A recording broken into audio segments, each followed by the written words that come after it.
Written and directed by Yong Sang-ho, who did the immensely popular Train to Busan, comes Psychokinesis, the tale of Seok-hyung, a schlubby, irresponsible security guard who gains psychic powers after he drinks from a contaminated spring. He uses his newfound powers to help his estranged daughter defend herself against an evil conglomerate that uses mob-like methods to antagonize her town and the local businesses. Train to Busan was one of my favorite movies of last year. Peak-tier zombie action in combination with a really touching heart was just an amazing story. It's easily one of the best zombie films since 28 Days Later. So when I heard that the same director was making a movie about some guy who gets psychic powers, I was psyched.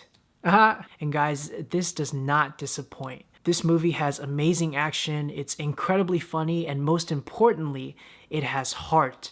The core of the movie involves this deadbeat dad, a deadbeat person, and he gets the ability to finally do something for his family, and in the process of getting these fantastic powers, becomes a better person. Just like this director brought new life into the zombie genre, he has breathed new life into the superhero genre. I don't like calling this a superhero movie because that term comes with a lot of baggage, but this movie is what Hancock with Will Smith could have been or should have aspired to be. It takes the idea of a very unconventional and reluctant hero and actually does interesting things with that setup. When our hero-to-be gets his powers, he doesn't immediately become a good guy. On contraire, he thinks about how he can benefit himself. And that makes sense. This is who he's always been, and getting powers doesn't automatically make you a better person. Only when he sees his daughter constantly struggling does it actually soften him, and it's a very gradual and believable change.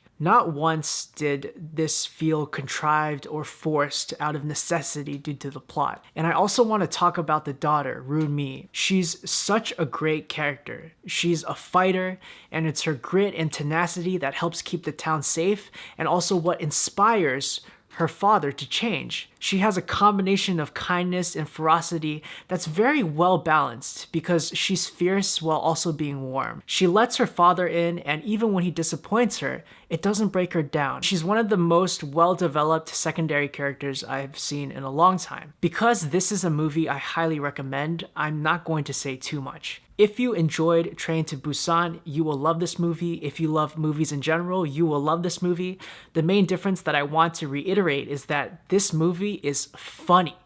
It's really funny. The faces he makes while trying to activate his powers, his overall schlubbiness, it's all hilarious. There were some minor pacing issues for me in the middle, and some of the visual effects weren't perfect, but this movie is really the full package. It made me laugh, it made me cry, and I actually did cry a little bit. I was on the edge of my seat the whole time. Go see it right now. It's available to watch right now on Netflix. I give this film an A-. This director is now one of my favorite new directors. He actually got his start doing animated films. One of them I just saw, which was called The King of Pigs, and it's brutal but good. So I would definitely check out some of his other films. Watch Train to Busan if you haven't seen it. If you've seen this film, what did you think? Once again, thank you all so much for watching, and I'll see you all next time. The only thing I find funny is that Train to Busan and Psychokinesis are both about absent fathers rebuilding their relationship with their children, so maybe there's something deeper there, but this director is really good at it, and if he keeps doing these stories and they're this good, I don't mind.